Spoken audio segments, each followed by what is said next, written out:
नमस्कार। अंतर्राष्ट्रीय खबरों के हमारे इस खास कार्यक्रम में आपका स्वागत है। मैं हूं चंद्रशेखर जोशी। इस कार्यक्रम में हम आपको इस वक्त की बड़ी अंतर्राष्ट्रीय खबरें बताते हैं। साथ ही दो बड़ी खबरों पर हम अपने विशेषज्ञ मेहमान के साथ चर्चा भी करते हैं। आज हम नए हथियारों की एंट्री से रूस और यूक्रेन युद्ध में आ रहे बदलाव और हिंदुओं पर अत्याचार के लिए दुनिया में घिरते बांग्लादेश पर चर्चा करेंगे। लेकिन आइए सबसे पहले आपको दिखाते हैं अंतर्राष्ट्रीय हेडलाइंस।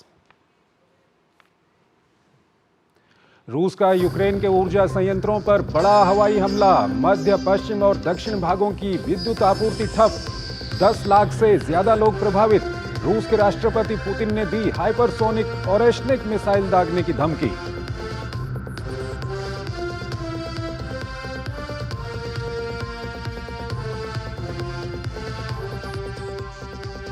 बांग्लादेश में हिंदुओं पर हमले को लेकर घिरी अंतरिम सरकार। भारत समेत वैश्विक जगत ने की अल्पसंख्यकों पर हमले की निंदा। विदेश मंत्री डॉक्टर एस जयशंकर ने अंतरिम सरकार से अल्पसंख्यकों की सुरक्षा सुनिश्चित करने का किया आह्वान।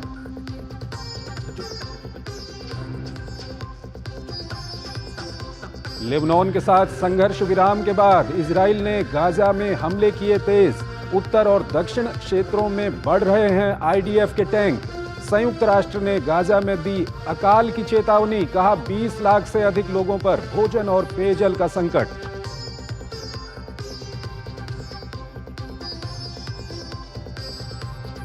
अंतर्राष्ट्रीय परमाणु ऊर्जा एजेंसी का बड़ा बयान। कहा ईरान अपने 2 मुख्य परमाणु संयंत्रों में हजारों उन्नत सेंट्रीफ्यूज के साथ यूरेनियम संवर्धन का काम कर देगा शुरू। परमाणु कार्यक्रम पर जिनेवा में ब्रिटेन, फ्रांस और जर्मनी के साथ ईरान की बैठक।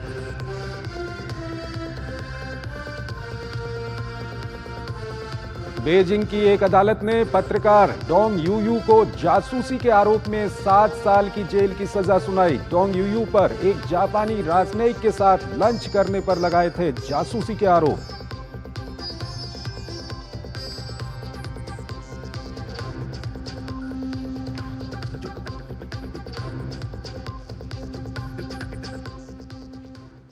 और आइए पहली खबर की ओर हम चलते हैं। रूस और यूक्रेन का युद्ध पहले से भी भीषण हो चुका है और नए हथियारों की युद्ध में एंट्री के कारण एक नए दौर में प्रवेश कर चुका है। जहां एक और यूक्रेन ने पश्चिम द्वारा दिए लंबी दूरी की मिसाइलों से रूस के अंदर हमला किया, तो वहीं रूस ने इसके जवाब में हाइपरसोनिक मिसाइल यूक्रेन पर दागी और अब राष्ट्रपति पुतिन ऐसे और हमले करने की धमकी दे रहे हैं। वहीं रूसी हमले के कारण सबसे ज्यादा नुकसान बिजली संयंत्रों को पहुंच रहा है, जो यूक्रेन के लोगों को अंधेरे में डुबा रहा है। ये रिपोर्ट देखिए। अमेरिकी और ब्रिटिश हथियारों से मॉस्को पर हमले के बाद से ही रूसी राष्ट्रपति पुतिन के सब्र का बांध टूट चुका है। अब उनके निर्देश पर रूसी सेना यूक्रेन की राजधानी कीव सहित अन्य शहरों पर तबाही मचा रही है। व्लादिमीर पुतिन ने दावा किया है कि रूस ने 100 ड्रोन और 90 मिसाइलों के साथ यूक्रेन के 17 ऊर्जा ठिकानों पर हमला किया है, जबकि पिछले 2 दिनों में रूस ने यूक्रेन पर 100 मिसाइलें और 466 ड्रोन दागे हैं। इतना ही नहीं, पुतिन ने अब यूक्रेन पर हाइपरसोनिक मिसाइल से हमले की धमकी दी है। पुतिन ने अस्ताना में हाइपरसोनिक मिसाइल का जिक्र करते हुए कहा, हम कीव सहित सैन्य औद्योगिक या निर्णय लेने वाले केंद्रों के खिलाफ ओरशेनिक मिसाइल के इस्तेमाल की संभावना से इनकार नहीं करते हैं। रूस के राष्ट्रपति ने कहा, यूक्रेनी क्षेत्रों पर बमबारी हमारे इलाके पर अमेरिका की ATACMS मिसाइलों द्वारा लगातार किए जा रहे हमलों का जवाब है। इस दौरान पुतिन ने कहा कि ओरशेनिक मिसाइल किसी भी चीज को धूल में बदल सकता है और सूर्य की सतह के बराबर तापमान पर हमला कर सकता है।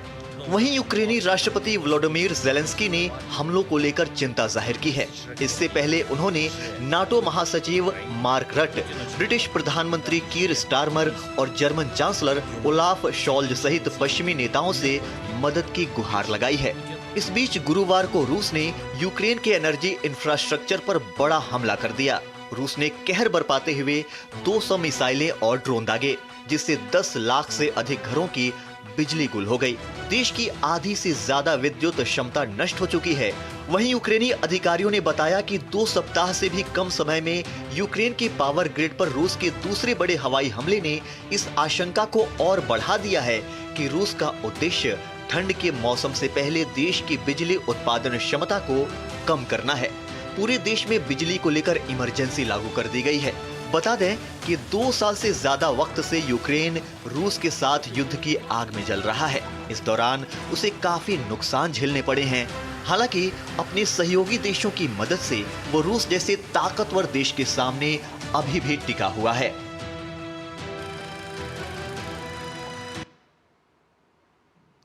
और आइए हमारे विशेषज्ञ मेहमान से हम बात करते हैं। Lieutenant general retired Sanjay Kulkarni हमारे साथ जुड़ रहे हैं। जाने माने मिलिट्री एक्सपर्ट हैं, फॉर्मर डीजी हैं इन्फेंट्री के।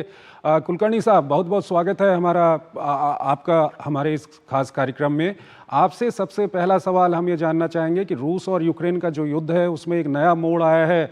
जो ब्रिटेन की स्काई सेबर मिसाइल से हैं या अमेरिका का जो टैक्टिकल मिसाइल सिस्टम है उसका उपयोग जब रूस के अंदर यूक्रेन ने किया तो यूक्रेन ने उसके बाद हाइपरसोनिक मिसाइल यजमुश पे जो दिनिप्रो में है वहाँ पर दागी। और अब व्लादिमीर पुतिन फिर धमकी दे रहे हैं। वो कह रहे हैं कि कीव के अंदर भी हम मिसाइल जो हाइपरसोनिक मिसाइल है उसको दाग सकते हैं। उनका ये कहना है कि हमारी ये जो हाइपरसोनिक मिसाइल है इसको इंटरसेप्ट भी नहीं किया जा सकता है। क्या कुछ बदलाव, कितना बड़ा बदलाव देख रहे हैं आप?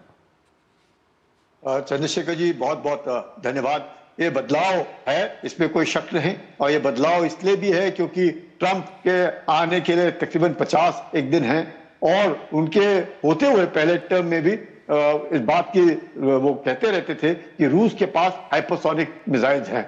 और ये जो एटम्स की हम बात करते हैं, आर्मी टैक्टिकल मिसाइल सिस्टम, ये सुपरसोनिक मिसाइल फायर करते हैं। सुपरसोनिक यानी कि ध्वनि की स्पीड के लेकर के। और जब हम हाइपरसोनिक कहते हैं, और खासकर जिस प्रकार से अरेस्टिंग के जो इन्होंने फायर कर रहे हैं ये डिप्रो के ऊपर, ये जो ध्वनि की गति से 10 गुना ज्यादा स्पीड के है। तो आप समझ सकते हैं क्योंकि इतनी हाइपरसोनिक मिसाइल, इतनी जबरदस्त स्पीड, 10 मैक जिसे बोलते हैं, जिसको रेडार डिटेक्ट करना मुश्किल होता है, उसको पकड़ना मुश्किल होता है, तो वो टारगेट पे पहुंच जाते हैं। और जिस प्रकार से वो कह रहे हैं कि लंदन में हो, पेरिस में हो, कहीं पर भी हो, 10 से 20 मिनट के अंदर वो पहुंचाए जा सकते हैं। तो ऐसे हालात में जब पुतिन को लगता है कि जो यूक्रेन को, जिस प्रकार से यूक्रेन वेस्टर्न मिसाइल्स को लेकर के रूस के टेरिटरी पे फायर कर रहा है, और खासकर कुर्स्क जहां पे तकरीबन 1001 स्क्वायर किलोमीटर का एरिया अभी भी यूक्रेन ने पकड़ा है, वो भी कह रहे धीरे धीरे करके तकरीबन 8.5 स्क्वायर किलोमीटर के हिसाब से यूक्रेन भी उसको गंवा रहा है हर दिन। तो ये भी एक परेशानी है यूक्रेन को। यूक्रेन के एयर डिफेंस सिस्टम काम नहीं कर रहे। नीप्रो तक उन्होंने नुकसान रूस से जबरदस्त पहुंचा है। अब उनका ये मानना है कि कीव के ऊपर वो हमला करेंगे। अगर किसी वक्त भी उनको ये लगता है कि यूक्रेन को कोई भी न्यूक्लियर मिसाइल की ओर अगर उसका इशारा है, या अगर न्यूक्लियर मिलते हैं टैक्टिकल मिसाइल यूक्रेन को, तो वो जिस प्रकार से हाइपरसोनिक मिसाइल है वो न्यूक्लियर के बराबर है। और जिसे जब उसको कह रहे हो मीटेराइट, यानी कि इतने जबरदस्त है, ये नुकसान बहुत भयानक होगा।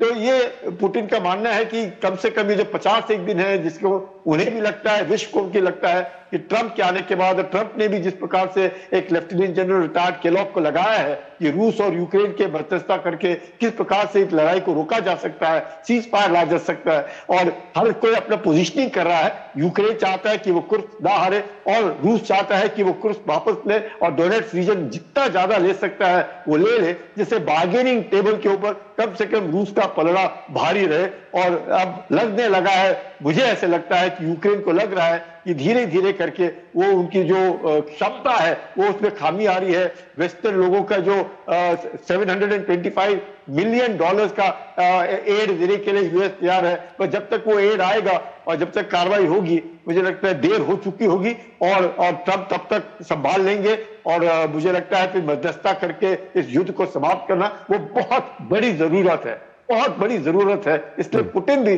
ज्यादा से ज्यादा जितना कुछ हो सकता है नुकसान पहुंचाने की कोशिश कर रहे हैं कि कम से कम वेस्ट को और अमेरिका को इस बात का एहसास हो जाए कि रशिया जो है छोड़ेगा नहीं अगर आप उसकी मदद करेंगे। और उन्होंने तो यहां तक कहा है कि हम उनके ऊपर भी डालने की काबिलियत रखते हैं अगर हम उन्हें पता लगा कि वेस्ट जो है यूक्रेन को मदद कराए, चाहे वो न्यूक्लियर हो या फिर सुपरसोनिक मिसाइल जैसे एटम्स को लेकर के हो, हिमार्स को लेकर के हो, अगर फायर करते हैं तो वो पुतिन को मंजूर नहीं है। उन्होंने कहा उनके पास तो बहुत ज्यादा है, उनको 10 गुना ज्यादा क्षमता के तक है मिसाइलें हैं और धीरे धीरे करके वो लगता है अगले 1 साल में और 25% उनकी बनाने की क्षमता बढ़ जाएगी, जो कि पूरे नाटो से ज्यादा होगी। सर यहाँ पर एक सवाल और है सर, यहाँ पर अभी जो वहाँ पर हालात हैं, यूक्रेन ये दावा कर रहा है और यूक्रेन का ये कहना है कि रूस उनके ऊर्जा संयंत्रों पर हमला कर रहा है, और जिस तरह से अब मौसम आने वाला है उससे पहले वहाँ पर अभी तक जो उनका कहना है कि करीब 10 लाख 20 लाख लोग अंधेरे में डूब गए हैं, और वहाँ के जो हालात हैं वहाँ पर ठंड में बिजली की काफ़ी ज़रूरत होती है। इस रणनीति को आप किस तरह से देखते हैं? मकसद ही रूस का यही है कि जैसे आपने बिल्कुल ठीक कहा, 10 लाख लोग अंधेरे में हैं, उनके एनर्जी, उनके पावर सेक्टर, उनका डिफेंस इंस्टॉलेशन, उनके जो जहां पर मैं कहूंगा कि डिसीजन मेकिंग सेंटर्स हैं, उनको वो टारगेट कर रहे हैं। मकसद यही है कि यूक्रेन के ऊपर ज्यादा से ज्यादा दबाव डाला जाए। अगर यूक्रेन सरेंडर कर देता है तो बहुत अच्छी बात है, तो यूक्रेन इतने जल्दी सरेंडर करेगा नहीं, क्योंकि 1000 दिन हो चुके हैं, उसके बावजूद भी टिका है, और यूक्रेन को भी मालूम है कि ट्रंप के आने के बाद वो सहायता मिलनी मुश्किल है। तो कम से कम बार्गेनिंग के हिसाब से ये भी नहीं लगना चाहिए कि हम पूरा ही हार गए, तो कम से कम कुर्स्क जैसे इलाके हैं उसके ऊपर उसका जो पकड़ है वो छोड़ने की कोशिश नहीं करेगा यूक्रेन, और रूस उसको लेने की कोशिश जरूर करेगा। सर, जिस तरह से अभी जब जनवरी में ट्रंप एडमिनिस्ट्रेशन आ जाएगा और उसके बाद अगर कोई बातचीत होती है, हालांकि जो रूस की ओर से है, क्रेमलिन की ओर से है, वो बार बार ये कहा जा रहा है कि जो बाइडेन एडमिनिस्ट्रेशन था वो बातचीत में उतना इंटरेस्टेड नहीं था, लेकिन ट्रंप एडमिनिस्ट्रेशन कहीं ना कहीं शांति के लिए बातचीत में इंटरेस्टेड है। तो क्रेमलिन का ये कहना है कि मॉस्को भी तैयार है अगर इस तरह की कोई बातचीत होगी। तो आपको क्या लगता है ये मीडिएशन किस तरह का होगा और उस वक्त क्या कुछ होगा, यूक्रेन कैसे मानेगा? चंद्रशेखर जी, आप बिल्कुल ठीक कह रहे हैं कि जिस प्रकार से भाषा का प्रयोग किया जा रहा है रूस की तरफ से कि ट्रंप एक बहुत होशियार, बहुत ही एक्सपीरियंस्ड आदमी है, ये साफ दर्शाता है कि कहीं ना कहीं उम्मीद है कि रूस भी चाहता है सीज फायर, यूक्रेन भी चाहता है सीज फायर, पर हर कोई चाहता है कि ऐसा सीज फायर हो जिससे कि सांप भी मरे और लाठी भी ना टूटे। तो वो होना तो बहुत मुश्किल है, 20% तो इलाका यूक्रेन ने गंवा दिया है। नीप्रो नदी को लेकर के, नीप्रो शहर को लेकर के, निपाय नदी को लेकर के पता नहीं किस प्रकार का वो संधि होगी, पर लगता तो कुछ ऐसे ही है कि वेस्ट यूक्रेन, ईस्ट यूक्रेन, जो हो सकता है ईस्ट यूक्रेन रूस के पास रहे, वेस्ट यूक्रेन पश्चिमी देशों के पास रहे, प्लस वो चाहेंगे कि वो नाटो का सदस्य ना बने, उसको न्यूक्लियर के हथियार ना दिए जाए, तो चंद एक शर्तें रखी जाएंगी, और इसलिए ये दबाव बनाया जा रहा है। और रूस को भी लग रहा है कि 1000 दिन तक वो टिका है। लग रहा था लोग सबको कि रूस शायद इतना सैंक्शंस के बाद टिक नहीं पाएगा, तो वो तो हुआ नहीं, बल्कि यूक्रेन को परेशानी हुई, बूट्स ऑन ग्राउंड की परेशानी है। यूक्रेन भी लाखों सैनिक गंवा चुका है, रूस के भी जबरदस्त सैनिक मारे जा रहे हैं, 50,000 सैनिक उन्होंने भी रखे हैं कुर्स्क को लेने के लिए। कहा जा रहा है नॉर्थ कोरिया के भी सैनिक उनमें शामिल हैं, उनकी संख्या तकरीबन 10,000 है। तो रूस को भी परेशानी है, ऐसे नहीं कि रूस को परेशानी नहीं है, रूस को भी परेशानी है। लेकिन यूक्रेन जो है जिस प्रकार से बिल्कुल ही पश्चिमी देशों पर निर्भर है, वो वहां पे उसको परेशानी है, बूट्स ऑन ग्राउंड भी नहीं है, और पूरा का पूरा पश्चिमी देश के ऊपर निर्भर, वो दिक्कत यूक्रेन को आ रही है। पर यूक्रेन, जैसे आपने कहा, इतना होने के बावजूद भी कुर्स्क में अभी भी उसने अपना, मैं कहूंगा कि सरेंडर नहीं किया है, अपना दबदबा रखा है। जो इलाका पकड़ के बैठा है उसको लेने की कोशिश कर रहा है, उसको संभालने की कोशिश कर रहा है, गंवा रहा है धीरे धीरे, पर यूक्रेन दिखा रहा है कि जो सहायता उसको पश्चिमी देशों से मिल रही है उसका वो उपयोग कर रहा है और अपने स्थिति को मजबूत बनाने की कोशिश कर रहा है। लेकिन रूस के सामने टिकना बहुत मुश्किल है, और पुतिन ने तो साफ दिखा दिया है, क्योंकि हाइपरसोनिक मिसाइल्स का इस्तेमाल जो रूस को भी दिक्कत है, अमेरिका को भी दिक्कत है हाइपरसोनिक मिसाइल से, क्योंकि उनकी भी सिटीज टारगेट हो सकती हैं। चाहे मिरेट 2 जो है उसको लेकर के भी बातचीत हो रही थी, न्यूक्लियर की बात हो रही है, तो रूस का पलड़ा भारी है अभी, ऐसे लग रहा है। ठीक है सर, आप हमारे साथ बने रहिए। अभी एक और खबर हमारे पास है जिस पर हम आपसे बातचीत करेंगे, लेकिन यहाँ पर हमको एक छोटा सा ब्रेक लेते हैं। बढ़िया है, क्यों ना? प्राकृतिक हल्दी, मिर्ची, धनिया नहीं, मिर्ची, धनिया, हल्दी, MDH। मसाले सच MDH। The Institute of Chartered Accountants of India का financial and tax literacy directorate देश को वित्तीय साक्षर बनाने के लिए निरंतर प्रयासरत है। ये बचत, निवेश, वित्तीय योजना और धोखाधड़ी से सुरक्षा जैसे जटिल विषयों को सरल बनाकर इसे 12 क्षेत्रीय भाषाओं में हर वर्ग और उम्र के लोगों तक पहुंचा रहा है, क्योंकि हमारा मानना है हर जन हर मन हो वित्तीय ज्ञान से संपन्न। जिंदगी की हर छोटी बड़ी जरूरत के लिए आप जो सपने सजाते हैं, बस उसी उम्मीद को तो हम सहारा लगाते हैं। SIP आपकी सेविंग्स को आपकी खातिर काम पर लगाएगी। आज ही अपनी पहली SIP की शुरुआत करें। अधिक जानकारी के लिए अपने वित्तीय सलाहकार से परामर्श करें। LIC म्यूचुअल फंड द्वारा निवेशक शिक्षा की एक पहल। म्यूचुअल फंड निवेश बाजार के जोखिम के अधीन है। योजना से संबंधित सभी दस्तावेजों को ध्यान से पढ़ें। जब धरती चीर कर निकलता है लोहे का पत्थर और मिलता है मोंगिया के जोश से, फिर तपता है, पिघलता है और बनता है फौलाद। अब होता है सरिया सारी खूबियों के साथ। मोंगिया स्टील, मजबूत देश का मजबूत सरिया। गोल्डी मसाले के 100 ग्राम के स्पेशल पैक्स में फ्रेशनेस लॉक है। ऐसे गोल्डी मसाले जहां जाएं रिश्ते बनाएं।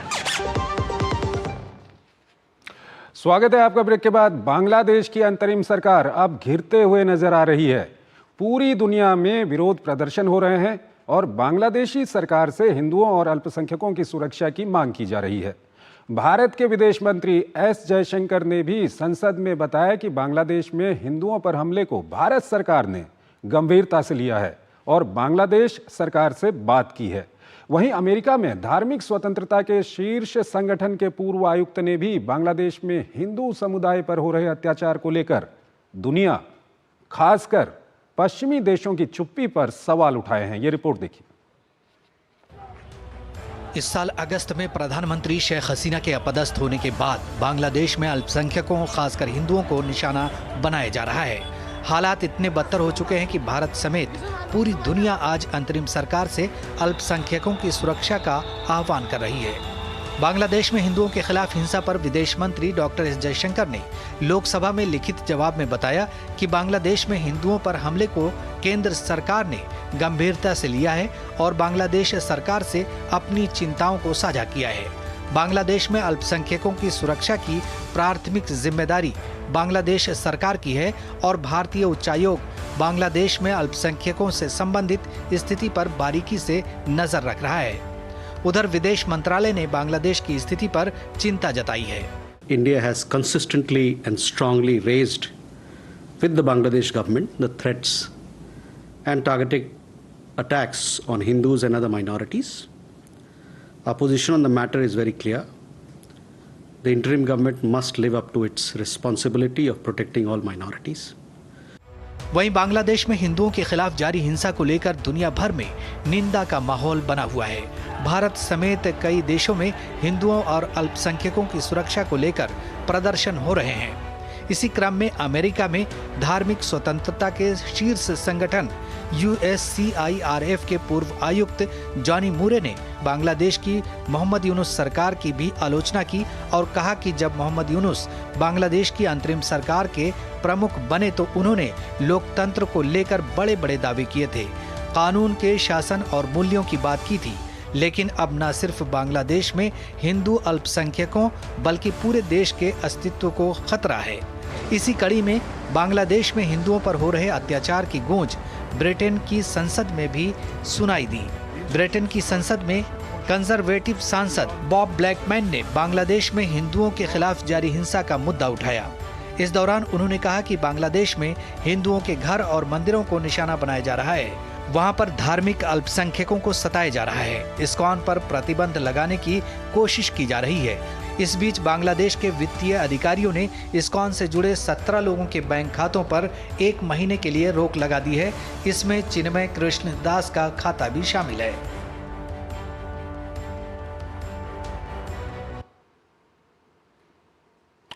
लेफ्टिनेंट जनरल संजय कुलकर्णी हमारे साथ जुड़े हुए हैं, मिलिट्री एक्सपर्ट हैं, विदेशी मामलों के जानकार हैं, फॉर्मर डीजी हैं इन्फेंट्री के, उनसे हम जानेंगे। कुलकर्णी साहब, अब हम देख रहे हैं कि बांग्लादेश के खिलाफ कुछ दिनों पहले से अगर आज की तारीख की हम बात करें तो बांग्लादेश अब घिरता हुआ नजर आ रहा है। भारत की संसद में विदेश मंत्री की ओर से कहा गया, उसके अलावा ब्रिटेन की संसद में ये आवाज उठी है, अमेरिका में आवाज उठ रही है, क्या कुछ कहेंगे? जरूर चंद्रशेखर जी, इस पे कोई शक नहीं कि पश्चिमी देश दे रहा है, दुरुस्त है। बहुत पहले ही सबने आवाज उठानी थी, क्योंकि बांग्लादेश में जो हो रहा है वो चिंताजनक है। जिस प्रकार से अल्पसंख्यकों के बीच के विरुद्ध जो कार्रवाई हो रही है, मारा पीटी हो रही है, मंदिर जलाए जा रहे हैं, गिरजाघर जलाए जा रहे हैं, लोगों को मारा पीटा जा रहा है, उनके बरखिलाफ कार्रवाई की जा रही है, और जिस प्रकार से रेडिकलाइजेशन, इस्लामाइजेशन हो रहा है, और जिस प्रकार से जमात का पकड़ बांग्लादेश की सोसाइटी पे हो रहा है, इस प्रकार से पाकिस्तान धीरे धीरे करके बांग्लादेश के अंदर घुसा हुआ है। यूनुस साहब जिस प्रकार से अपने आप को एक बहुत ही बड़े दिल वाले और नोबेल पुरस्कार विजेता माने जाते थे, उम्मीद की जाती थी उनसे काफी कुछ, वो देखने को नहीं मिल रहा है। जबकि वो अमेरिका गए तो अपने साथ हिजबुल तहरीर जो एक आतंकी संगठन है, जो जिसने पूरा सक्रिय रोल प्ले किया शेख हसीना को गिराने में, वो देख रहे हैं। तो मुझे लगता है बांग्लादेश के अंदर भी अब लोगों को लग रहा होगा कि जिस प्रकार से कार्रवाई हो रही है वो बिल्कुल ही गलत है, और बंगालियों को खुद बांग्लादेश के अंदर ये लग रहा है कि ये गलत कार्रवाई हो रही है। और ये जो धीरे धीरे करके जो रेडिकलाइजेशन है, इस्लामाइजेशन है, जो जिसका असर अब देखने को मिल रहा है, बांग्लादेश नेशनलिस्ट पार्टी हो गई, उनके साथ जो जमायत इस्लामी हो गए, ये सब मिलकर के अल्पसंख्यकों को मारने भगाने, मतलब किसी प्रकार से देश छोड़ जाए, उसके ऊपर जो उनकी सोच है उसको लेकर के अब पश्चिमी देशों में, अमेरिका में हुआ, इंग्लैंड में हुआ, यूरोपियन यूनियन में हुआ, अब उन्हें लग रहा है कि वाकई बांग्लादेश में जो स्थिति है, उनके धीरे धीरे करके उनकी आर्थिक स्थिति बिगड़ गई है, उनका मूडी रेटिंग घट गया है, उनके पास अब पैसे नहीं रहे हैं, एनर्जी सेक्टर को पैसे देने के काबिल नहीं रहा। बांग्लादेश जो एग्रीकल्चर में लेकर के, गवर्नमेंट को लेकर के माना जाता था, उसमें जबरदस्त धक्का पहुंचा है। चीन देखने को मिल रहा है कि चीन धीरे धीरे करके अपने कॉक्स बाजार में वो जो पोर्ट बनाया है, जिसका उन्होंने शेख हसीना से ही इनॉग्रेट करवाया, जहां पे 6 सबमरीन, 8 वॉरशिप्स को रखने का उन्होंने बंदोबस्त किया। तो ये देखते हुए लग रहा है अब अमेरिका को भी कि चाहे वो सेंट मार्टिन के आइलैंड्स को लेकर के बात करता होगा उस वक्त, पर अब चीन की भी पकड़ मजबूत हो रही है, पाकिस्तान की पकड़ मजबूत हो रही है, बांग्लादेश धीरे धीरे करके इस्लामाइजेशन की ओर जा रहा है, तालिबानाइजेशन की ओर जा रहा है। तो ये स्थिति जो है यहीं पर सर आपसे मैं सवाल जानना चाहूंगा। सर, अगर बांग्लादेश को ये समझना चाहिए, वहां पर अगर कट्टरपंथी ताकतें हावी होती हैं, जमात के बात पे बांग्लादेश की अंतरिम सरकार चलती है, या हिजबुत तहरीर है, दूसरे चरमपंथी संगठन है, तो ये इस इलाके के लिए तो खतरा है ही है। बांग्लादेश के लिए कितना नुकसानदायक है? टोटल नुकसानदायक, इसमें कोई शक ही नहीं है। जो वहां के आवाम है वो मुसलमान जरूर है, इसमें कोई शक नहीं कि 90% से ज्यादा वहां पे मुसलमान है, और वहां के जो मुसलमान है उनकी सोच अलग है। उस सोच में बंगाली कल्चर का जो इन्फ्लुएंस है, बहुत अच्छा इन्फ्लुएंस है। यही कारण है कि दोनों मिल करके बहुत अच्छी तरह दुर्गा पूजा में भाग लेना, बाकी इसमें सब में एक साथ रहना, और जो वहां पे हिंदू हैं उनका जो कल्चरल जो आउटलुक था, उनका जो पढ़ाई में जो सोच थी, उसमें सभी कुछ था, जिसके कारण बांग्लादेश में जिस प्रकार से बांग्लादेश पिछले 20 साल में कुछ मकाम हासिल कर सका, और विश्व में गारमेंट एक्सपोर्ट को लेकर के धीरे धीरे करके उनका पर कैपिटा इनकम बढ़ रहा था। शेख हसीना वहां पे डेवलपमेंट की ओर ध्यान दे रही थी, वो तो सब हट गया। अचानक आप देखते हैं कि 100 दिन में बांग्लादेश स्टेबलाइज होने की जगह बिल्कुल डिस्टेबलाइज हो गया, उसकी इकोनॉमिक हालत खराब हो गई, पॉलिटिकल कंट्रोल खराब हो गया, गवर्नेंस खत्म हो गया, स्टूडेंट्स बॉडी समाप्त हो गई। जो सोच है वो बिल्कुल ही मैं कहूँगा कट्टरपंथी की तरफ जा रहा है, जिसका डर पूरे विश्व को भी है, और बांग्लादेश को भी इसको सोचना पड़ेगा कि क्या वो इस तरफ जाना चाहता है या डेवलपमेंट का रास्ता। बिल्कुल आपने बहुत अच्छी आपने बात कही सर, कि बांग्लादेश को खुद सोचना होगा कि वो डेवलपमेंट की ओर जाना चाहता है या कट्टरपंथ की ओर जाना चाहता है। दोनों की परिणति क्या होती है ये पूरी दुनिया जानती है। बहुत बहुत शुक्रिया सर आपका, आप हमारे इस कार्यक्रम में आए और इन दोनों विषयों पर आपने हमारे दर्शकों को काफ़ी सारी जानकारी दी। और यहाँ पर हम एक छोटा सा ब्रेक लेते हैं, ब्रेक के उस पार हम आपको आज की प्रमुख अंतर्राष्ट्रीय खबरें बताएंगे। गोल्डी मसाले के 100 ग्राम के स्पेशल पैक्स में फ्रेशनेस, लॉक, ऐसे गोल्डी मसाले जहां जाएं रिश्ते बनाए। जिंदगी की हर छोटी बड़ी जरूरत के लिए आप जो सपने सजाते हैं, बस उसी उम्मीद को तो हम सहारा लगाते हैं। SIP आपकी सेविंग्स को आपकी खातिर काम पर लगाएगी। आज ही अपनी पहली SIP की शुरुआत करें। अधिक जानकारी के लिए अपने वित्तीय सलाहकार से परामर्श करें। LIC म्यूचुअल फंड द्वारा निवेशक शिक्षा की एक पहल। म्यूचुअल फंड निवेश बाजार के जोखिम के अधीन हैं। योजना से संबंधित सभी दस्तावेजों को ध्यान से पढ़ें। स्वागत है आपका ब्रेक के बाद अंतर्राष्ट्रीय खबरों के हमारे इस कार्यक्रम में। आज इतना ही, लेकिन जाते जाते हम आपको छोड़ के जाते हैं आज की प्रमुख अंतर्राष्ट्रीय खबरों के साथ। नमस्कार। संयुक्त राष्ट्र परमाणु निगरानी संस्था ने कहा है कि ईरान ने अंतर्राष्ट्रीय परमाणु ऊर्जा एजेंसी को सूचित किया है कि वह यूरेनियम को समृद्ध करने के लिए 6000 से अधिक नए सेंट्रीफ्यूज स्थापित करने की योजना बना रहा है। इस बीच ईरान अपने परमाणु कार्यक्रम पर शुक्रवार को जिनेवा में ब्रिटेन, फ्रांस और जर्मनी के साथ बातचीत करने की तैयारी कर रहा है। वहीं ईरान ने कहा है कि अगर पश्चिमी देश फिर से प्रतिबंध लगाएंगे तो ईरान परमाणु हथियार हासिल करने पर लगा प्रतिबंध समाप्त कर सकता है। जॉर्जिया में कथित रूसी समर्थित सत्ताधारी दल की ओर से यूरोपीय संघ में शामिल होने की बातचीत में देरी करने की घोषणा के बाद प्रदर्शनकारियों की पुलिस के साथ झड़प हो गई। प्रधानमंत्री इराकली कोबाखित्जे द्वारा विवादास्पद कदम की घोषणा के बाद हजारों लोगों ने राजधानी त्बिलिसी में संसद के बाहर रैली की। इससे पहले यूरोपीय संघ ने एक मसौदा पारित कर जॉर्जिया में हाल ही में हुए चुनावों में गड़बड़ी का आरोप लगाया और दोबारा वोट करने की अपील की। जहां एक तरफ लेबनान में इजराइल और शिया मुस्लिम समूह हिजबुल्लाह के बीच युद्ध विराम चल रहा है, वहीं गाजा पट्टी पर इजरायली हमले गुरुवार को भी जारी रहे। इजरायली सेना ने गुरुवार को कहा है कि उसने उत्तरी गाजा में जमीनी कार्रवाई जारी रखी है। बीजिंग की एक अदालत ने शुक्रवार को वरिष्ठ चीनी सरकारी मीडिया पत्रकार डोंग यूयू को जासूसी के आरोप में 7 साल जेल की सजा सुनाई। उनके परिवार ने इस फैसले को घोर अन्याय बताया है। परिवार ने कहा कि कोर्ट ने वरिष्ठ जापानी राजनयिकों के साथ पूर्व में हुई बैठकों के आधार पर कम्युनिस्ट पार्टी के गुआगमिंग डेली के 62 वर्षीय पूर्व संपादक को दोषी माना। पूर्व में एक समय फ्रांस का उपनिवेश रहे मध्य अफ्रीकी देश चाड ने कहा है कि वह फ्रांस के साथ अपने रक्षा सहयोग समझौते को समाप्त कर रहा है। इसके बाद फ्रांसीसी सैनिकों को मध्य अफ्रीकी देश छोड़ना होगा। चाड के विदेश मंत्री अब्देरमन कुलमल्ला ने फ्रांस को एक आवश्यक भागीदार बताया, लेकिन उन्होंने कहा कि चाड अब बड़ा और परिपक्व हो गया है और एक संप्रभु देश है जो अपनी संप्रभुता से बहुत मोहब्बत करता है। ऑस्ट्रेलिया में एक पूर्व चाइल्ड केयर कार्यकर्ता को लगभग 70 लड़कियों के साथ बलात्कार और यौन शोषण करने के लिए आजीवन कारावास की सजा सुनाई गई है। 47 वर्षीय एशले पॉल ग्रिफिथ ने 2003 और 2022 के बीच ऑस्ट्रेलियाई राज्य क्वींसलैंड और विदेशों में बाल देखभाल केंद्रों में किए गए 307 अपराधों को कबूल किया। इनमें पीड़ितों की उम्र 1 से 7 साल के बीच थी।